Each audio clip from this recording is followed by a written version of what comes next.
আজকে আমি যা অপমানিত হয়েছি না, এতটা অপমানিত কিন্তু আমি এ জীবনে কখনো হইনি আন্টি। এর দাম দেবদীপকে দিতে হবে। ও জানে না ও কার লাজে পা দিয়েছে। আমি যদি মনে করি না আমি আমি ওদের দুজনের জীবন জাস্ট ছারখার করে দিতে পারি। বাবা, দেবদীপ সেনের সাহস আছে তো? তোমার মতো একজন ক্রিমিনালের সাথেও টক্কর নিয়েছে। তুমি না মুখ সামলে কথা বলো মহুয়াদি, জানো তো? এই রোহিণী, তুমি যা করেছো না, তারপরে না আমার না নিজেকে সামলে রাখার কোনো ইচ্ছেই নেই গো। আমি না কিছু করিনি, তোমরা কিছু দেখোইনি। এবার দেখবে, আমি এবার করব। এত বড় একটা ঘটনা ঘটানোর পরেও বলছো তুমি কিচ্ছু করোনি? বাবা, তোমার তো এখন জেলে থাকার কথা ছিল, তাই না? হ্যাঁ, জামিনে আছো বলেই তো বাড়িতে থাকতে পারছো। রোহিণী, তুমি না এইসব ঘরশত্রু বিভীষণদের কথা না কানের তুলো না। যাক যাক, তাহলে স্বীকার করে নিলে তো তোমরা রাবণের দলে? তোমার কি মনে হয় মহুয়া, ও আমার ছেলের বউ, ওর অধিকার নেই নিজের স্বামীকে দেখতে যাবে? রোহিণীর মতো ক্রিমিনালের তো জেলের বাইরে বেরোবারই অধিকার থাকা উচিত নয় ফুলকাকি। সেটা ঠিক করার তুমি কে? ভাগ্যিস আমি কেউ নই। আমি জাজ হলে না তুমি তো বেলটাই পেতে না। বাড়ির লোক যদি এরকম হয় তাহলে তো বাইরের লোক সুযোগ নেবেই। কাকে বাইরের লোক বলছো বলো তো? শবনম আর দেবদীপকে? আমি তো ওদের যশের পরমাত্মা বলে মনে করি। তোমার মনে করা বা কিছু না মনে করা তার উপর কিচ্ছু নির্ভর করে না। আমার ছেলে যশ, আমি তো তার মা, আমি ঠিক করব, আমি ওর ভালোটা বুঝবো। কোথায় বোঝো ফুলকাকি, কোথায় বোঝো বলো তো? যদি বুঝতে না, তাহলে রোহিণীকে আবার যশের জীবনে তুমি অ্যালাউ করতে না। আচ্ছা, যশ যখন রোহিণীর সঙ্গে দেখা করতে চাইছে না, তখন রোহিণী কেন বারবার হসপিটালে যাচ্ছে, যশকে গিয়ে বিরক্ত করছে? আরে বাবা, এতে তো যশেরও মেন্টাল স্ট্রেস পড়ছে নাকি? মা হয়ে অন্তত তুমি এইটুকু বোঝো। মুশকিল, আমি কি বুঝবো কি বুঝবো না সেটা তুমি ঠিক করে দেবে। পারলে তো ভালোই হতো ফুলকাকি, পারিনি বলেই তো শুধু নিজেকে শুধরে নিয়েছি। আচ্ছা মহুয়া, তুমি আমাকে একটা কথা বলো তো, যশ কি বাচ্চা ছেলে? না, যশ যখন দ্বিতীয়বার রোহিণীকে বিয়ে করলো তখন কি ওর মাথায় কেউ বন্দুক ধরেছিল যে যশ তোকে বিয়েটা করতেই হবে, এবার তোকে রোহিণীকেই বিয়ে করতে হবে? কেউ বলেছিল? কেউ বলেনি। যশ কিন্তু নিজের ইচ্ছেতে, নিজের মর্জিতে রোহিণীকে বিয়ে করেছে। আমি না রোহিণীকে অনেক অনেক বেশি নাম্বার দেব। আমি ওর ফেভারে এত কথা বলি কেন জানো? কারণ রোহিণী যদি চাইতো যশের থেকে অনেক বেটার কাউকে ওর স্বামী হিসেবে পেতে পারতো, কিন্তু রোহিণী সেটা করেনি। রোহিণী যশের জন্য ওয়েট করে গেছে সারা জীবন। আর শবনম না, শবনম কি ভালো মেয়ে, কি ভালোবাসে যশকে, এত ভালোবাসে, ও এতটাই ভালোবাসে যে যশকে ছেড়ে দিয়ে দেবদীপকে পাকড়াও করে ওকেই বিয়ে করে ফেললো এবং সুখে শান্তিতে ঘর সংসার করছে। আর কি করছে?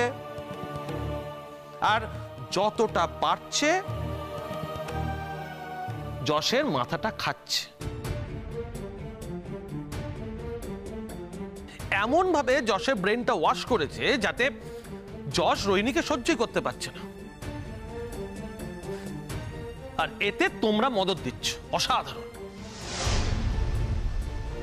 এই রোহিণী যশের ভালোবাসা পাওয়ার জন্য ঠিক কি কি করেছে বলো তো পরাগ? কি করেছে? ও তো সব সময় সব জায়গায় যশের মাথা হেট করেছে। আর তোমরা যাকে রোহিণীর ভালোবাসা বলছো না, ওটা আসলে ওর অধিকারের লড়াই। কিন্তু রোহিণী জানতেই পারে না যে এই লড়াইয়ে ও বারবার শবনমের কাছে হেরে যায়। তোমার সাথে না এসব কথা বলার মতো মনের অবস্থা বা মুড কোনোটাই কিন্তু নেই। হ্যাঁ ঠিক আছে, তোমাকে শুধু আমি একটাই রিকোয়েস্ট করছি ফুলকাকি, যশের এখন এই অবস্থায় তুমি প্লিজ রোহিণীকে ওখানে অ্যালাউ করো না। ওকে একটু যশের থেকে দূরে রাখো, এতে যশের ভালো হবে। একটা কথা না আমি বুঝতে পারছি না, এখন কি বলতে চাইছো বলো তো? আমি যশের ওয়াইফ, আমি যশের থেকে দূরে থাকবো, আর যশ অন্যের ওয়াইফ শাবনাম তার পেছন পেছন পেছন পেছন ঘুরঘুর করবে, ভালো লাগবে সেটা? ঠিক আছে, আমার কথা না আমি বাদই দিলাম, আমাকে যশ সহ্য করতে পারছে না, শাবনাম আর দেবদীপের প্রেমটা সহ্য করতে পারবে তো চোখের সামনে, তাতে ওর কোনো কষ্ট হবে না, তাতে ওর মেন্টালি কোনো এফেক্ট হবে না। শিওর তুমি? অবশ্যই এফেক্ট করবে। আমার ছেলেটা একটা মোহের মধ্যে আছে, এখন বুঝতে পারছে না, যখন মোহ ভেঙে যাবে তখন খুবই কষ্ট পাবে, সব বুঝতে পারবে। সব আঘাত নেওয়া যায় নাকি, নিতে পারবে না, শরীরটা আমার ছেলেটার আরো খারাপ হবে। সে কারণে তো আমি চাইনি যে যশের চিকিৎসাটা দেবদীপ করুক। কেন, এখানে কি আর কোনো ডাক্তার নেই? সেই সুযোগটাই তো আমি পেলাম না। আমি কি চেয়েছি সেটা? আমি তো চাইনি যশকে বেশি দিন ওদের আন্ডারে রাখা, এটাও তো চাইনি। আন্টি শোনো, ও আন্টি তুমি একবার আঙ্কেলকে একটু জিজ্ঞেস করবে যশের ডিসচার্জ কবে, ওর কি অবস্থা?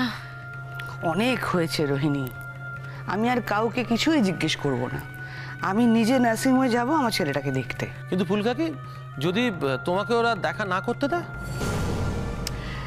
এত সোজা পড়া একজন মাকে তার সন্তানকে দেখতে দেবে না, এটা হয়? প্লিজ ফুলকাকি, যশকে একটু ওর মতো থাকতে দাও না। ওর মতন থাকতে দিলে যশ কোনোদিনও সুস্থ হবে না, কারণ যশ ওর নিজের ভালোটা বোঝে না। যশ যদি ভালোটা বুঝতো তাহলে আজকে ওর এই অবস্থা হতো না। কই, শাবনাম তো খারাপ নেই, নিজের সংসারটা তো বেশ দেবদেবের সঙ্গে গুছিয়ে নিচ্ছে। আর আমার সংসারটা একেবারে ভেঙে চুরে তছনছ করে দিচ্ছে। তোমারটা তুমি নিজে হাতে শেষ করেছো রোহিণী, এখানে কারুর কোনো দোষ নেই। যে মানুষ নিজে ভালো থাকার জন্য আরেকজনকে খুন করতে যায়, সে আর যাই হোক রোহিণী, কখনো ভালো মানুষ হতে পারে না। এ বাড়িতে তোমায় অন্য কেউ না চিনলেও আমি কিন্তু তোমাকে ঠিক চিনেছি। আমি যা করেছি আমি যশকে ভালোবেসে করেছি, আমি যশের ভালোবাসা পাওয়ার জন্য করেছি। ভালোবাসা একজন মানুষকে অন্য আর একজন মানুষকে মেরে ফেলতে শেখায় না রোহিণী। আসলে তুমি না অন্য কাউকে ভালোবাসতেই পারো না নিজেকে ছাড়া। আমি তো আবার অন্য কথা জানি, আমি তো শুনেছি everything is fair in love and war. দেখো মহুয়া, তুমি আমাদের যা খুশি তাই ভাবতে পারো, কিন্তু যশের চিকিৎসার ভার আমরা কেউই দেবদীপ আর শাবনামের হাতে ছাড়তে পারবো না। তোমার ঠিক কি মনে হয় বলো তো মহুয়া? যশকে আমি ভালোবাসি না, কম ভালোবাসি। কি বলছো বলো তো, বুঝতে পারছি না। আমি চাইছি না আমার ছেলের জীবনে শাবনামের ছায়া পড়ুক। ও আর ওর ওই স্বামী দেবদীপ নিজেদের মতো ভালো থাক না, সেটা নিয়ে আমাদের কোনো মতামত নেই, কোনো বক্তব্য নেই। আমার ছেলের জীবনটা যদি ঘাঁটতে চায় আমি ছেড়ে দেব নাকি? কিছুতেই ছেড়ে দেবো না। যশোর এত কষ্ট হবে শাবনামকে ভুলে নিজের সংসারটা গোছাতে, কিন্তু সময়ের সাথে সাথে আমি জানি যশ শাবনামকে ভুলেও যাবে। যশ না কোনোদিনও রোহিণীর সঙ্গে মন দিয়ে সংসারটাই করেনি। যদি যশ রোহিণীর সঙ্গে মন দিয়ে সংসারটা করতো আর তারপরে যদি রোহিণী এই খারাপ কাজগুলো করতো, তাহলে না ধরে নিতাম রোহিণী খারাপ। আসলে ওই মেয়েটি শাবনাম যদি সত্যি যশকে ভালোবাসতো তাহলে যশকে বোঝাতো যেন রোহিণীর সাথে সংসারটা ভালো করে করে। তা তো করেনি। তা না করে আমার ছেলেটার কানে শুধু বিষ ঢেলে যাচ্ছে, শুধু বিষ ঢেলে যাচ্ছে। আর এতটাই যে রোহিণীর সাথে দেখা পর্যন্ত করছে না, ওকে সহ্য করতে পারছে না। একটা স্ত্রীর কাছে এটা কতটা অপমানের, কতটা দুঃখের সেটা বোঝে না। কারণ ওদের কাছে পেশেন্টের গুরুত্বটাই বেশি। কিন্তু সব পেশেন্টের ক্ষেত্রে এতটা ইনভলভমেন্ট থাকে না নিশ্চয়ই। আমি কাল নার্সিংহোমে যাচ্ছি, আমার ছেলেকে নিয়ে আসবো। ডক্টর ঘোষ ওকে দেখবে, উনিও ট্রিটমেন্ট করবে, ব্যাস। আমি আর কারোর কথা শুনতে চাইছি না। আমি আমার ছেলের ভবিষ্যৎটাই দেখবো, এতেই ওর ভালো হবে আমি জানি। আজ আমার ছেলেটা বুঝতে পারছে না, একদিন না একদিন তো বুঝবেই। আন্টি, আন্টি আমিও যাব তোমার সঙ্গে। না গো, তুমি যেও না রোহিণী। একেতেই একটা কেস চলছে, এই বাহানায় আবার আমার ছেলেটাকে আটকে দেবে। আমি একা গেলে ওদের সেই ক্ষমতাটা হবে না, তাই আমি যেতে চাইছি। মোট কথা, যা খুশি তাই হোক, আমি কাল যাবই। আর ওরা যদি কোনো ঝামেলা করে তাহলে আমি পুলিশ ডাকবো, যেভাবেই হোক যশকে আমি বাড়িতে নিয়ে আসবো। তুমি কিন্তু খুব বড় ভুল করতে যাচ্ছ ফুলকাকি। প্লিজ একটু ঠান্ডা মাথায় তুমি ভেবে দেখো, এতে কিন্তু যশের ক্ষতি ছাড়া ভালো হবে না ফুলকাকি। ছেলেটার সদ্য এত বড় একটা অপারেশন হয়েছে, এরপরে ওকে ওকে আরো তো কত কত ক্রিটিক্যাল স্টেজের মধ্যে দিয়ে যেতে হবে বলো তো। এখন একটু ওকে ওর মতো ছেড়ে দাও না ফুলকাকি, তাহলে তো ছেলেটা অনেক তাড়াতাড়ি সুস্থ হয়ে যাবে, তাই না? আর এই স্টেজে ও যত তাড়াতাড়ি সুস্থ হবে তত তত তাড়াতাড়ি ওর কেমো শুরু হবে। ছেলেটা সম্পূর্ণ সুস্থ হয়ে যাবার পরই না হয় ওকে নিয়ে তোমরা এইভাবে টানা হেঁচড়া করো। এখনকার মতো ছেড়ে দাও। অলরেডি অনেকটা ছেড়ে দিয়েছি মহুয়া। ছেলেটা তো আমার, ছেলেটা তো সত্যি আমার। আমাকে বুঝতে হবে ওর কিসে ভালো, ওর কিসে খারাপ, আমাকেই তো বুঝতে হবে। আমি আর ছেড়ে দিতে পারছি না। তোমাদের মতো শুধু ইমোশনাল হয়ে ভাবলে তো চলবে না, বাস্তব দিকটা দেখতে হবে তো। যা করার আমি এখনই করবো, আমার ছেলের জন্য যেটা ভালো আমি সেটাই করব।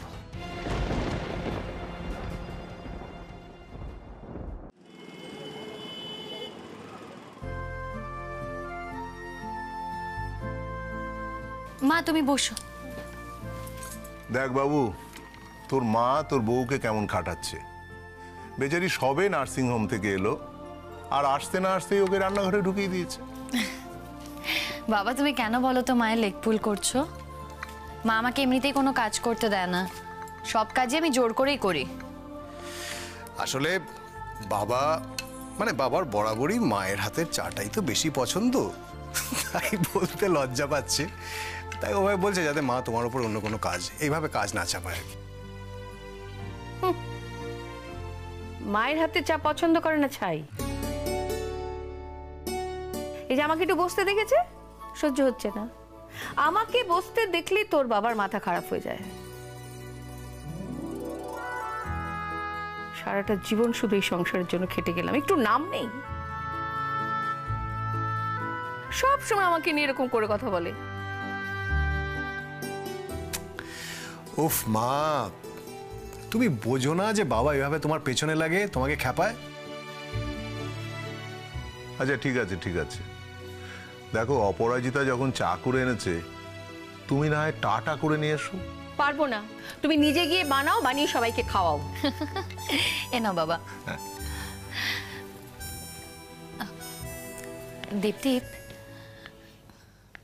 বলছি, তুমি যশকে কবে ডিসচার্জ করছো?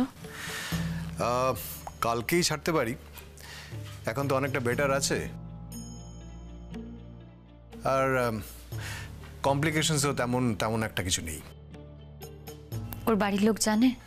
ওর বাবাকে একটা হিন্ট দিয়েছি, শিওর করে কিছু বলিনি। তাহলে ওনারা নিতে আসবে কি করে? দেখো, যশ ও বাড়িতে গেলে কিন্তু অসুস্থ হয়ে যাবে। তাহলে কি ভেবেছো, ওকে আরো কদিন পর ডিসচার্জ করবে? না না, হসপিটালে দেখো শুধু শুধু রাখা মানেই একটা এক্সট্রা বেড ব্লক করে রাখা, তাই না?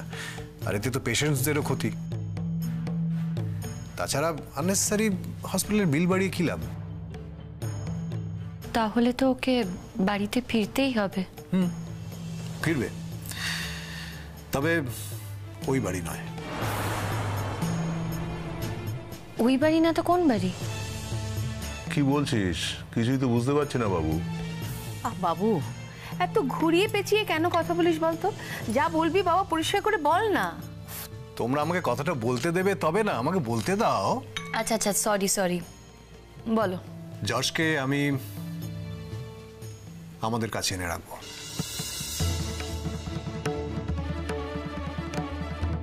না না, এটা হতে পারে না দেবদীপ। ওর বাড়ির লোক এটা হতে দেবে না, উল্টে অনেক ঝামেলা করবে। আর সেটা যশেরও ভালো লাগবে না, ওর আরো মেন্টাল স্ট্রেস বাড়বে, এতেও আরো অসুস্থ হয়ে পড়বে। ওখানে গেলে যশ আর বাঁচবে না অপরাজিতা। রোহিণী ওকে বাঁচতে দেবে না। দেবদীপ, তুমি ওদের চেনো। যশকে এ বাড়িতে নিয়ে আসা মানে যেচে অশান্তি ডেকে আনা। আর যশ যদি এ বাড়িতে আসে, ভাবতে পারছো কি অশান্তি বাড়বে? বাবা মার বয়স হয়েছে, আমি ওদেরকে এই অশান্তির মধ্যে রাখতে চাই না। দারুণ বললে তো মা। দেখো, তোমরা যদি অশান্তি ভোগ করো, তার এফেক্ট কি আমাদের উপরে পড়ে না? নিশ্চয়ই পড়ে। আমরা তো বাবা মা, আমরা মুখ দেখে কিন্তু সবটাই বুঝতে পারি। তাই ঝামেলা থেকে দূরে থাকলেও ঝামেলা দূরে থাকে না আমাদের। অপরাজিতা, তুমি এত ভেবো না কেমন? বলছি, আর কোনো উপায় নেই? আর কি উপায় আছে বলো? দেখো, যশের অসুখটা যে স্টেজে ধরা পড়েছে, সেখানে সম্পূর্ণরূপে ওকে কিওর করে তোলাটা আমার মনে হয় না সম্ভব হবে। বাট প্রপার ট্রিটমেন্ট যদি করা যায় এবং ও যদি ঠিকঠাক যত্নে থাকে, তাহলে আই এম শিওর যশ আমাদের মধ্যে আর অনেক দিন থাকবে। আর দেখো অপরাজিতা, তোমার থেকে বেটার কেয়ার, তোমার থেকে বেটার যত্ন ওর আর কে করতে পারবে বলো? দেবদীপ, তোমার এই ডিসিশনটা আমি মন থেকে মেনে নিতে পারছি না। কেন জানি না কেন, কিন্তু আমার মন সায় দিচ্ছে না। আচ্ছা অপরাজিতা, তুমি কি আমরা কি ভাবছি সেটা নিয়ে ভাবছো? না মা, সেরকম কিছু না। দেখো অপরাজিতা মা, বাবুকে আমরা ডাক্তারি পড়িয়েছিলাম মানুষের সেবা করার জন্যে। আর সব সময় এটা আমরা ওকে বুঝিয়েছি, সব রোগী তোমার কাছে সমান। যদি কোনো শত্রু তোমার কাছে চিকিৎসা করতে আসে, তাহলেও তার জন্য চিকিৎসার কোনো ত্রুটি না হয়।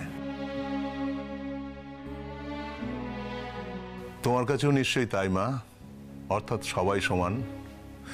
আর এ তো সেখানে যশ, তোমার এতদিনের পরিচিত একজন। আজ তোমাদের যাই হোক না কেন, একটা সময় তো তোমরা সম্পর্কে আবদ্ধ ছিলে। খাতায় কলমে তোমাদের সে সম্পর্ক শেষ হয়ে গেছে, তোমরা আলাদা হয়ে গেছো।